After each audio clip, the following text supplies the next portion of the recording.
ناتي من التقسيم السياحي، حيث نلتقي مع أشهر شخصية في التاريخ في مصر، الراجل أبو جلابية. الراجل أبو جلابية ده الأول. سيداتي آنسات سيداتي، صابر عبد العظيم يتحدى مدحت شلبي من استاد جمال عبده بالتقسيم السياحي، حيث نلتقي مع الشخصية المبهرة حذيفة الراجل أبو جلابية.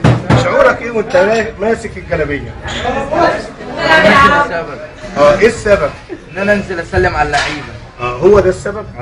حذيفة طالب بالازهر الشريف، حافظ القرآن، ما كانش ناوي ان هو يعتدي على حد.